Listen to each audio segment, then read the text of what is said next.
All right, everybody, welcome back to Horn Takes. We're doing live stream to YouTube, live stream to Facebook right now. We're going to do one of the final editions. We'll probably do the bullpen this year.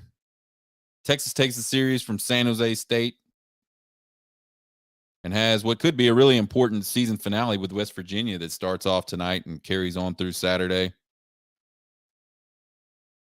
So let's get right into it. It's not Friday, but we got weekend baseball. It's going to start tonight, Thursday. They got a game tonight, game tomorrow night, and a game Saturday afternoon. But let's jump into the San Jose State series. So we talked about it.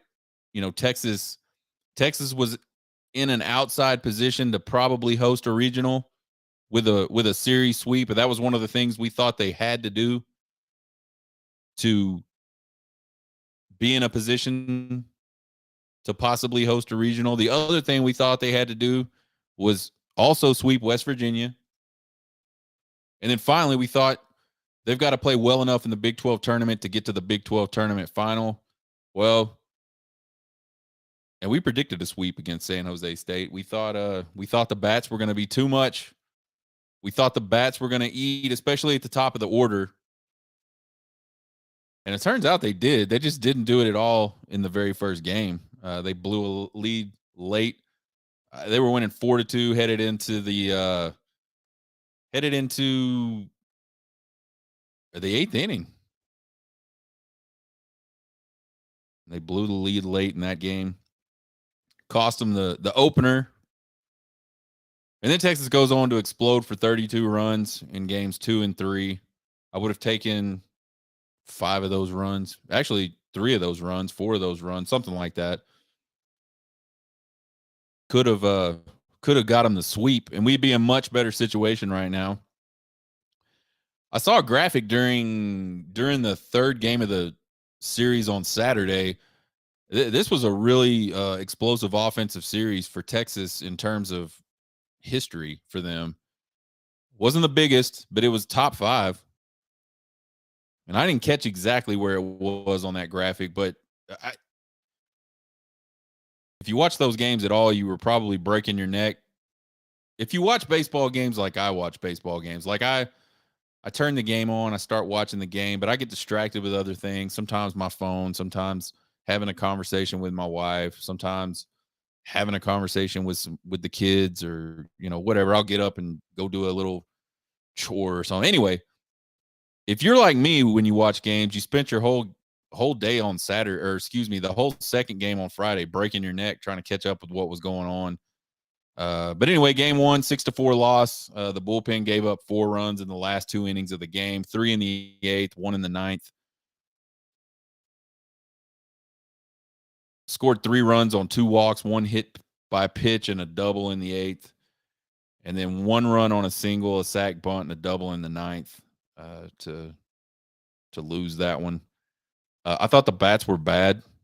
Texas scattered 7 hits, had 3 runs, but those 3 runs came on a 2-run home run and an RBI double. So there wasn't a lot of hitting going on. There wasn't a lot of timely hitting going on. Texas just looked blah. They looked like they didn't want to be there. They acted like they just expected to win, or like a team that had given up on the season almost. Just not good. Not a good look. Game 2, again, this was the big one, 24-3 win. LeBaron Johnson pitched another really good game. It wasn't his best game. It wasn't as good as his last start, but it was really good. Scattered 6 hits across 5 innings. He had 5 strikeouts, and that was kind of what separated this game from his last game, in my opinion. I believe he struck out 12 in his last start. He only struck out 5. He gave up 1 walk, and 3 of those hits and the walk netted 3 earned runs in the 5th, and that's what chased him out of the game. He ended up finishing the 5th. At that point, Texas had such a huge lead. I believe the score, I don't even know what the score was heading into the 5th. It was a lot of points, a lot of runs. And then the bullpen came in and did something they haven't done in a really long time. They gave Texas 4 hitless and 4 scoreless innings on 6 strikeouts. So it wasn't a big strikeout day for Texas. but defensively they were good. Pitching wise, they were good. Obviously, with the bats, they were good. But to me, more important than seeing the offense explode the way it did was seeing the bullpen be able to come in and just throw strikes and just get people out. Not a lot of walks. And that stuff, walks, hit by pitch, wild pitches, those have been killing the Texas bullpen over really since Big 12 play started, but it's been really bad. Probably since after the Oklahoma State series, which I believe was, I want to say that was Baylor. Anyway, bats were on fire, 22 hits and 45 at bats, 4 doubles. Campbell had 3 of those, 5 home runs. Kennedy had 2 of those, including 1 of the grand slams. And then Tanner Carlson, the DH, had the other grand slam. So it was truly a case of someone out there pitching batting practice to Texas in the second game of that doubleheader on Friday, which it was nice to see the team respond to taking a tough loss. And again, I'm not an expert in body language.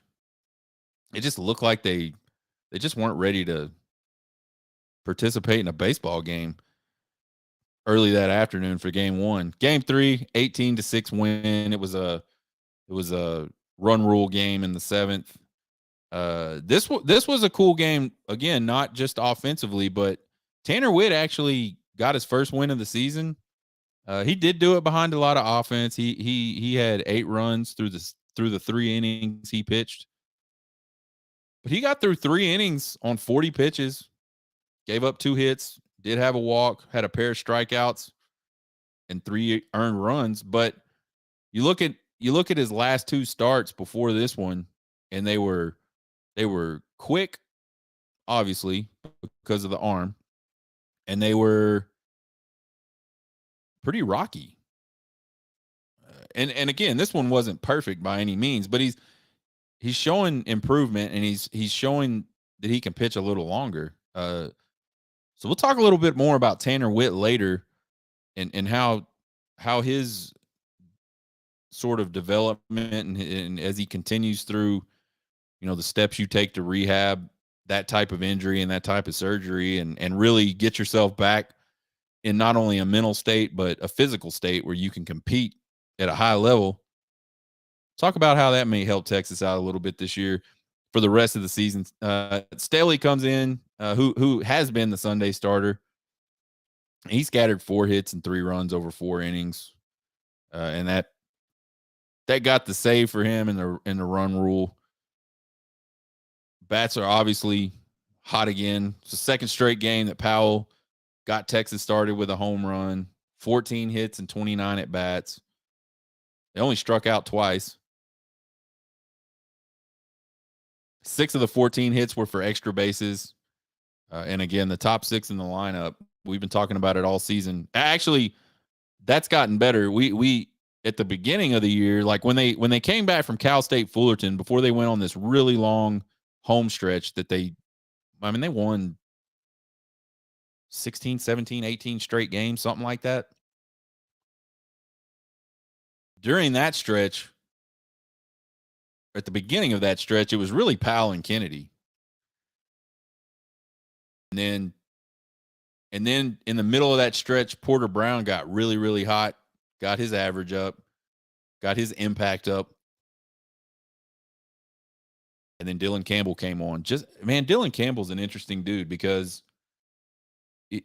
he's done this each of the last 2 years where he starts out the season and you go, who in the hell is this guy? I mean, obviously this season we knew who he was. Last season we didn't really know who Dylan Campbell was. We just knew he was the guy that was coming in, getting a lot of at bats, and really struggling bad just to even make contact. And then all of a sudden, I don't know what it is. Maybe it's just time for Dylan Campbell. I would like to see if Dylan Campbell hangs around. I would like to see Dylan Campbell start doing simulated games a month before the actual season starts. So he has worked out all the kinks in his swing and is ready to be the Dylan Campbell that we've seen each of the last 2 seasons towards the end of the year. And, really from the midpoint on, he's been great. And then Garrett Guillemet's another guy that's really come on, hitting a lot of doubles, a lot of home runs, really crushing the ball. He's got his average up into the sixes the 300. So there's really 6 guys at the top of that lineup that are doing obviously most of the damage. And I think that's probably. Texas is kind of lucky to have 6 guys that can beat the ball up. Really, I don't think there's a lot of teams in the country that have that. The problem is the bottom of their order generally is just so inconsistent, and really, it's not even inconsistent; it's consistently bad at the plate. That you kind of get those 3 outs, or you kind of get those 3 guys up, and they're 3 outs most of the time. So again, Texas really needed a sweep. Didn't show up. Play game 1. That's the way it goes. Didn't have a midweek this week. Didn't have a midweek last week. But now they're rolling into this West Virginia series. And, looking at this series, I don't think there were a lot of people before the season started that thought West Virginia was going to be sitting in number 1 spot in the Big 12 right now. 100% completely and totally. It's up to them whether they win it.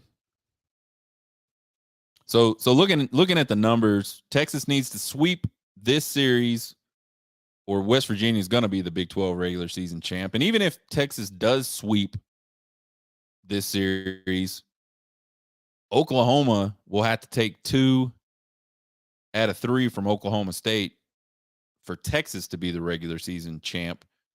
Basically, Texas is the only thing that can mess this up for West Virginia. So West Virginia comes in, handles their business, wins the series, sweeps the series, whatever they do. I think they can just win 1 game of this. They just cannot get swept by Texas, and they're going to be the regular season champs. Currently ranked number 6 in the country. They got a 39-13 record, 15-6 in the Big 12. My original thought was they were the only team left in the Big 12 that hadn't lost the series, but that's wrong. They lost the series to Kansas, of all people. In West Virginia, I believe, they lost the series to Kansas. So they're not unbeatable. And I don't know the situation. Maybe there was some crazy injuries or something. Maybe that was the deal there. But everybody else they've handled very well in the Big 12. They're hitting 304 as a team. They're led by a guy named J.J. Weatherholt. He might be the best player in the country you have never heard of. I'd never heard of him until I started digging into this game a little bit. I got to watch him play a little bit against Tech, but we were in a bar, couldn't hear anything, and just, talking to the wife and people watching and stuff like that. Wasn't paying a great deal of attention to the game. But this cat is batting .466, which I don't know where that stands nationally, but it's up there. I know mid-season, Tommy Tanks was right. Actually, I think he was right over 500, or was it that shortstop for LSU that was over 500 at one point? That's amazing. 466 this far into the season that's badass.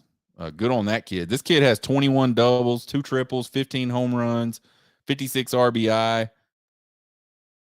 He's their guy. Everybody else is okay. Like I said, the team average is 300, but you look at the lineup, they don't have a ton of guys over 300. I think really what keeps their average as a team up there is this dude hitting almost 500, and then their lower level guys aren't, sitting at 200 or below like Texas. They got a 4.13 team ERA, which is 0.01 above Texas's team ERA. There's really not a lot of weaknesses on this team. Just in the very few instances I've seen them play. Maybe their Sunday starter. They seem to have started a guy against Tech. this last weekend that got chased really quick. I think he threw like 9 pitches. I don't know what to do. Maybe he was a hurt guy, and they were getting him in the game to throw some pitches. I don't know the situation there, but they're pretty good offensively. The pitching is pretty good. They've handled the Big 12 outside of that KU series, and I'm sure that's just an anomaly. I'm sure there was something weird going on with that, but they don't have just a ton of weaknesses on that team. Games are tonight 6:30, tomorrow night, Friday night at 6:30, and then Saturday at 2:30 p.m. And all these games are on the Longhorn Network, so check that out. I know I'll be watching at 6:30 tonight. I'm excited. I didn't know the series started on Thursday until today when I started putting the final touches on this show. So I'm glad I decided. I usually wait to do the show on Friday about baseball, but I'm glad I said, hey man, we're gonna do Thursday because I got a special show tomorrow for you guys. We'll talk about that a little bit more. My prediction for this series, man, I just think West Virginia is too good on the mound and at the plate. I think Texas is going to drop the series, and I think there's a pretty decent chance Texas could get swept in this series. And we talked a minute ago about here's what has to happen for Texas to be the Big 12 regular season champ, and I think it's more likely that West Virginia sweeps Texas than it is by far that Texas sweeps West Virginia. That's why they play the games, though, right? We're gonna say West Virginia is gonna win 2 out of 3 against Texas, take the series, end completely the hope of Texas being a Big 12 champ. We're not even gonna let it go to the OU and Oklahoma State series. State of the program adjust for Texas baseball right now. They're 35-18. They're unranked. 12-9 in Big 12 play, which is ranked 3rd right now. And again, we talked about the outside shot at winning the Big 12 regular season title. I think if you're a Texas fan and you're a Texas baseball player and you're David Pierce and that staff, you really go back and look at that Oklahoma series and you just shake your head and you wonder what the hell happened. How did, because folks, Oklahoma is not a good baseball team this year at all. And they came into Austin and they didn't even really, I mean, all credit to them. They won the series and they swept the series.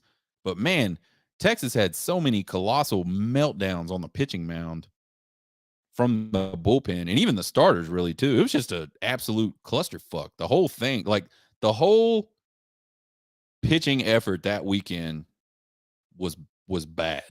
Just awful. So if you're Texas, you got to look back and go, man, if we could have just won one of those games, and better yet, done what we should do, which is win 2 of those games and win the series, Texas would be in a lot better shape headed into this weekend.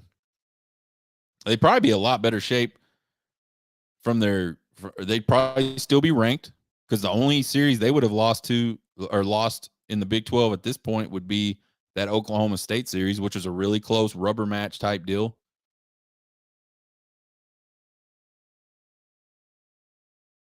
I don't know. Ultimately, it won't matter. Like you get into the postseason and whatever happens, happens. But it sure is nice to say, you know, we got some hardware. We won the Big 12. Hey, and they're not a 500 team like I said, all starting off the season, and once we started to see them play some games, we're like, man, this is rough. You know, we knew it was going to be rough, right? They lost 2/3 of the starting pitching rotation. They lost 2/3 of the lineup. They crushed their way to the College World Series, at least a bid into the College World Series. They didn't crush a whole lot during the tournament, but they made it to Omaha. 6 of those guys were gone. So we knew it was going to be a we knew this season probably wasn't going to be a great season. I think for me, and again, I was sitting there talking 500 all the way up through the Cal State Fullerton series that they pissed away. I was thinking, man, this team will be lucky to be 500. So I guess all in all, you look back at the season, and regardless of what happens this weekend, I think the worst they can finish in the Big 12 is fourth at this point. Again, with a really long shot to be first, but you look back on this season, and they're sitting at a 66% winning percentage. It's pretty good, man. That's 2/3 of your games.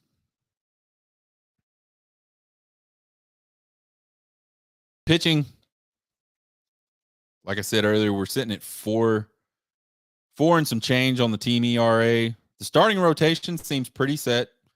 Lucas Gordon has been really the only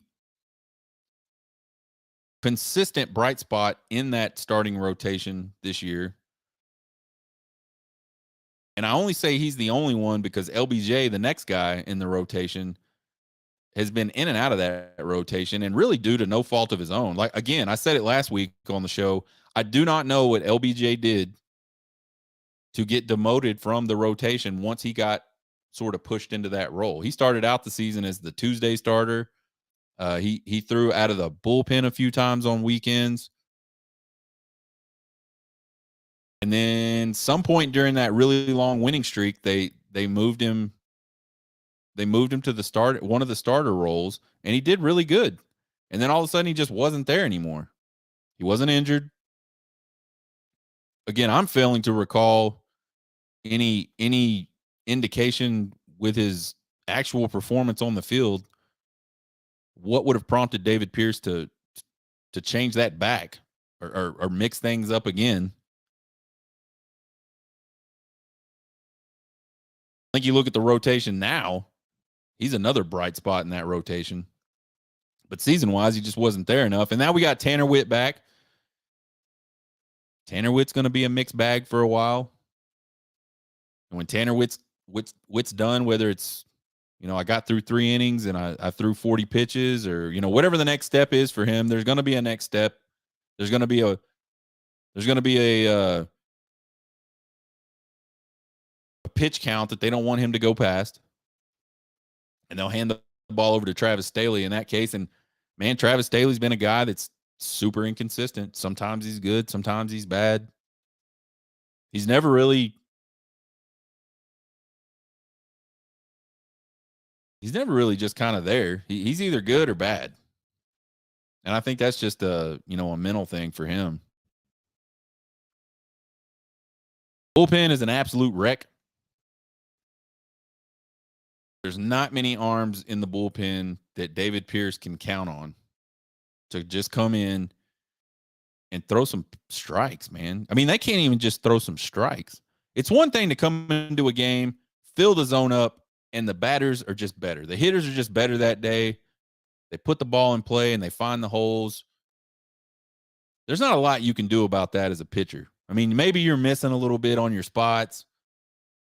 Maybe you're even leaving the ball just right out over the plate. Maybe your breaking stuff is just a little flat and it's not breaking like it was. Okay.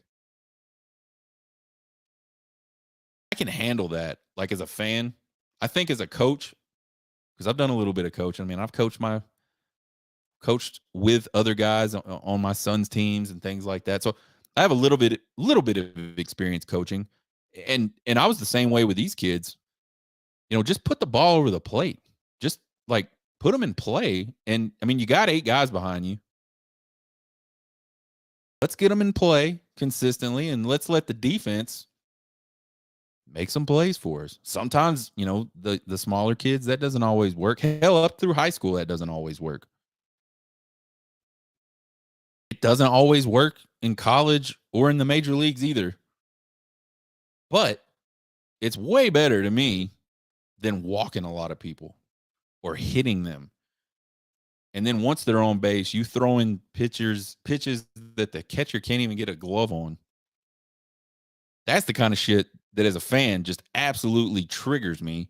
And I think as a coach, I would lose my freaking mind. And I like I'm vindictive enough, and I trust not enough that if you consistently did that to me, like I don't think you would ever play for me again. I just don't think I could keep putting you out there. Now I know they only have a limited amount of arms, and they're playing these 3-game series, and it's going to get worse as they head into the Big 12 tournament, and depending on how far they can play in the national tournament, you can't just say, "Sorry, dude, you scared me 2 weeks in a row, 3 weeks ago, and now I'm never going to play you again." I get that. But I think this bullpen has really, really, really cost Texas dearly in Big 12 play. And I think, you know, I don't know how much of that is. Baseball recruiting is one of those deals where we don't hear enough about it to really be able to understand how many of these, how many of these transfer guys that came in were coveted by other schools, and what were those schools, and you know, baseball is just a much bigger recruiting thing because you got JUCOs, you got guys at these really small schools that just all of a sudden blow up, and they transfer to big schools and they kick ass at big schools, and then you got more teams in Division I baseball by a lot. It's like twice as many, maybe even a little bit more than twice as many teams that play Division I baseball than do football. And there's just not a lot of coverage of it. So all I can really do is look at the results and say, this transfer portal with all these pitchers that David Pierce went out and got, I think you got to give it a grade of D to this point. And that may even be like generous. They just haven't worked out, and they haven't been able to come into game situations where, I mean, most of the time these guys are getting the ball with the lead, and sometimes they're getting the ball with a pretty good lead. And man, they just cannot seem to throw strikes. And when a few of them are kind of like those front runner type pitchers that they get up there, and as long as nobody's on the bags, they can stay mentally focused and they can get it done. But as soon as somebody gets on base, man, they piss right down their leg. You see it at all levels. I mean, if you've got kids that have played baseball, you see it there. And my son's in high school right now, and you see it there. Some guys, it's just some, it's not all. Some of these guys, for whatever reason, when a runner gets on base, they tighten up, and man, they cannot throw strikes. You couldn't pay them to throw strikes. And we've seen that a lot from this Texas bullpen, where a guy will get on, a guy will cruise through his first inning. He comes in, and then one guy gets on in the second inning, and all of a sudden, the guy that just an inning ago mowed down the lineup, just great command, good confidence, in a rhythm, pitching well, literally cannot find a way to get the ball over the plate for a strike. Can't even get the ball close enough to get the umpire to think about that might have been a strike. And that's killed Texas.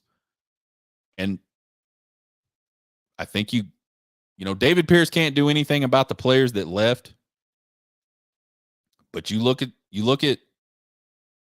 what he brought in and what it's been able to produce, and I think you got to say, David Pierce, that's your fault. You didn't get the right guys here, or you didn't develop them. Or maybe you just totally misjudged their ability altogether. I think the other thing I would be critical of David Pierce on, especially with this pitching staff, is not it's like he doesn't have a plan. Like, again, I'm not a D1 baseball coach. I never claimed to be. I would think by mid-season, you'd want to be set with, your rotation. You'd want to be set with what guys you pull in and what types of situations. You probably know who your closer is at this point if you didn't before that. And David Pierce is still changing shit up. Hell, he'll probably change stuff up this weekend. with the pitching staff. It's like there's no continuity. These guys don't know what to expect. They don't know when they're going in. And this is all like outside injuries. Like you can't, injuries are not David Pierce's fault like 99% of the time.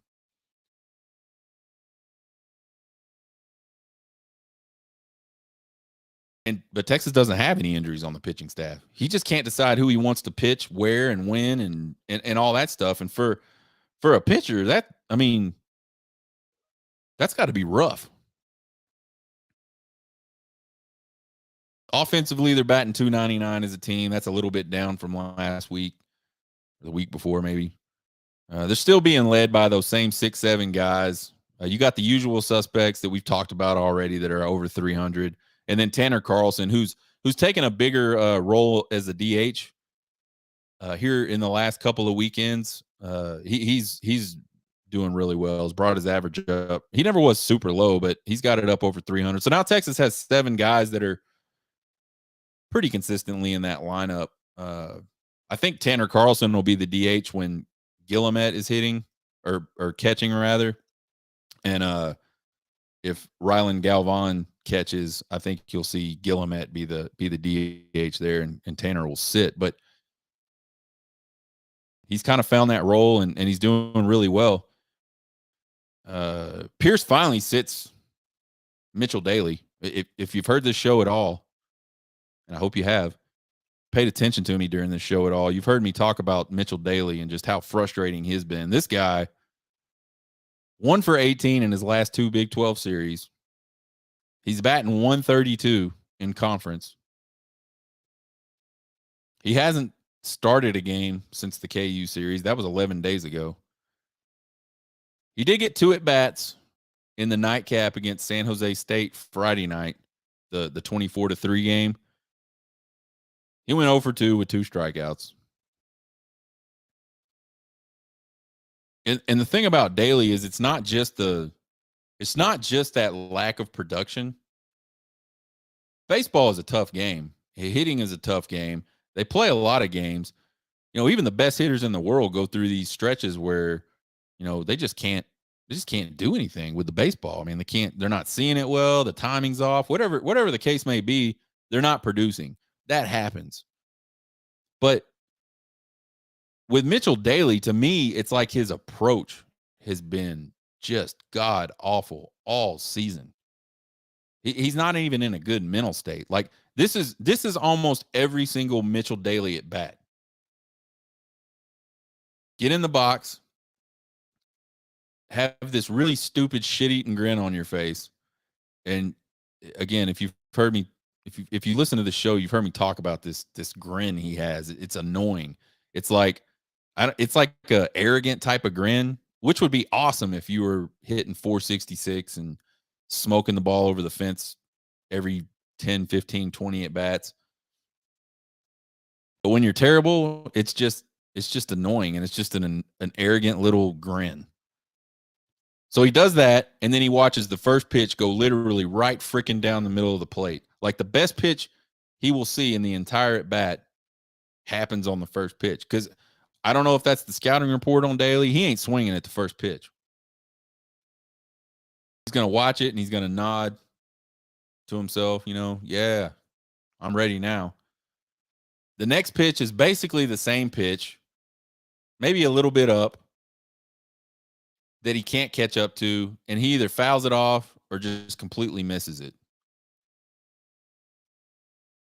And then the final nail in the coffin for almost every single Mitchell Daly at bat is a big sweeping breaking ball or a slider that he completely fans on and looks absolutely unathletic, unprepared, like he's never played like he's a dad. Like if you handed me a bat and said, "Hey, dude, I know you probably haven't swung a bat in a million freaking years," which I haven't. I haven't swung a baseball bat since my senior year of high school, and I wasn't even on the baseball team.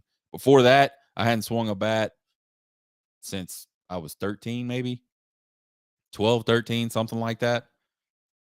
I went out and hit some balls for one of our pitchers that was wanted to get some work in midweek. So that's how long it's been. And I'm not like church league softball or whatever. Doesn't count. It's not the same thing. But I would look the same as Mitchell Daly today if you handed me a bat and just said, go up there and see if you can hit the ball. That's probably exactly what I would do. But the problem is I'm 45. I haven't been swinging a bat since I was, hell, I bet you that dude's been playing baseball since he was 5 consistently. Summer league, rec league, travel ball, like all the, I mean, that dude's probably played in, I don't even know how to put a guess on it. I bet he's played in almost 1,000 baseball games in his life. Probably had close to 4,000 at bats in his life. And he looks like I would look if you handed me a bat, like just pull me out of the stands, hand me a bat, and said, "Go try to hit." That's what Mitchell Daly looks like almost every single at bat.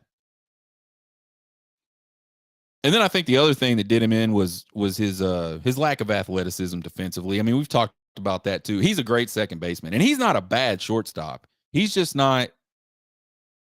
He is just not an elite, and maybe not even elite. Maybe elite's a bad word. I've used that word before when I've talked about him and how he's not an elite shortstop. There aren't a lot of elite shortstops, so maybe that's my bad. He's not an upper tier shortstop. So let's stop using the word elite. Let's look at just, I don't know, good. So you go like bad, below average, average, above average, good. He is not good. I don't know how to quantify that. You just have to trust me on that. He just doesn't have a lot of range. He makes pretty routine plays look difficult at times, and sometimes he just flat out blows it. So they bring in Jalin Flores. Jalin Flores has been starting most of these games. Kate O'Hara, who's a freshman, he got a start in one of the San Jose State games at shortstop. I believe it was San Jose State.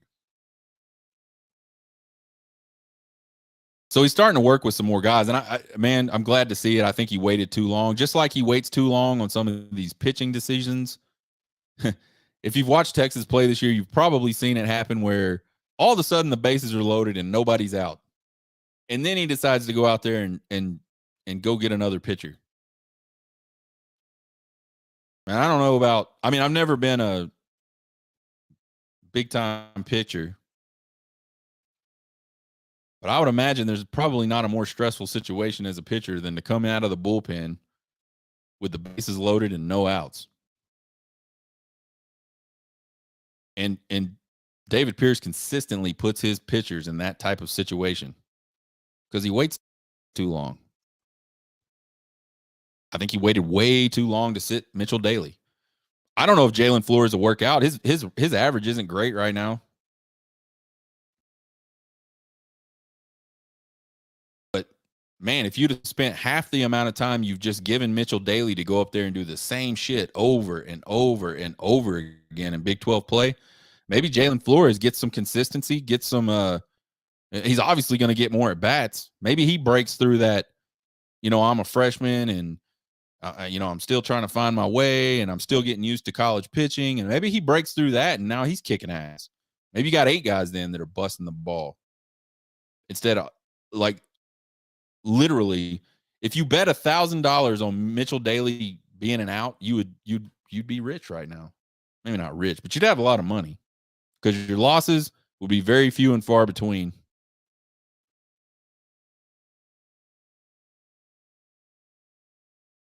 It's a Big 12 regular season prospect that they could first finish 4th. I think it's very, very unlikely that they are going to finish first. And by that, I mean, like almost it ain't going to happen. I'll say it right now. It's not going to happen. It's over.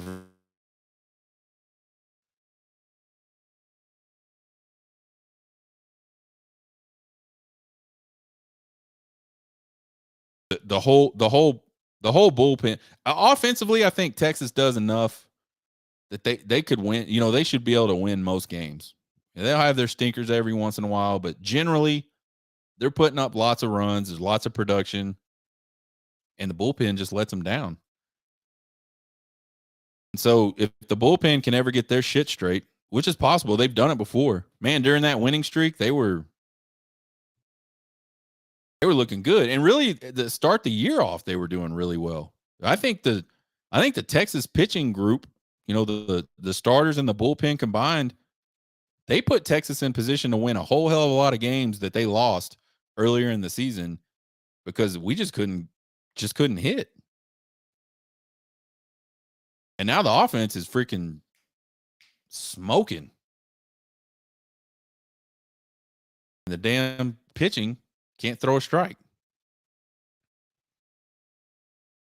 Postseason, they're going to be on the road. There's no way. I had a guy arguing with me on TikTok about this. Oh, the NCAA likes the gate from Texas. They'll get a regional. Dude, there is no freaking way Texas is hosting a regional.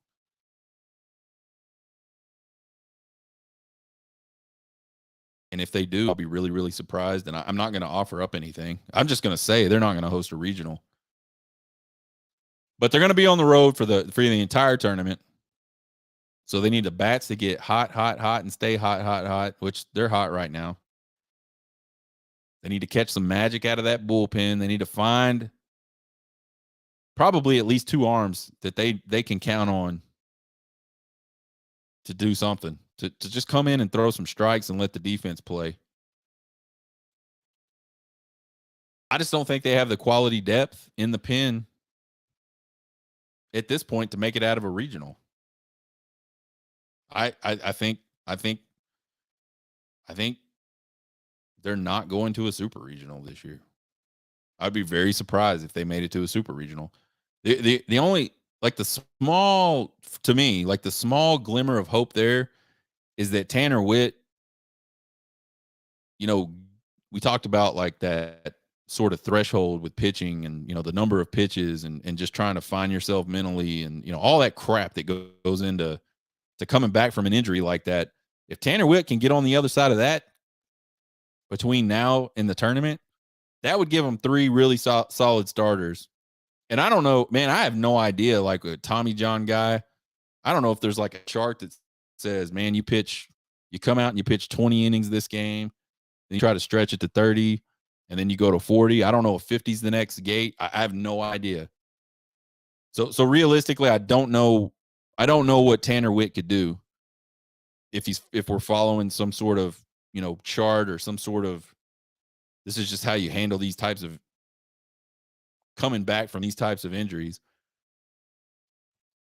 Whatever that looks like, if Tanner Witt could get to the point where he could give Texas 5-6 innings in a regional, that's 3 really salty dudes to go up against. When you're talking about Lucas Gordon, LeBaron Johnson Jr., and Tanner Witt.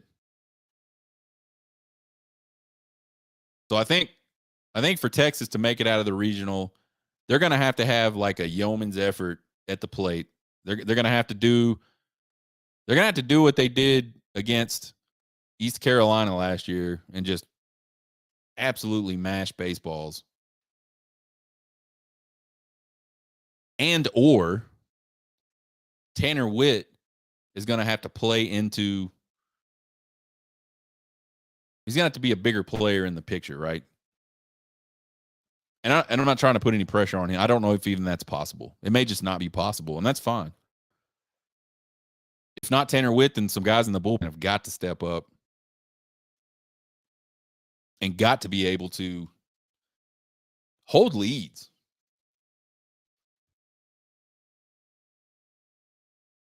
Just hold the lead.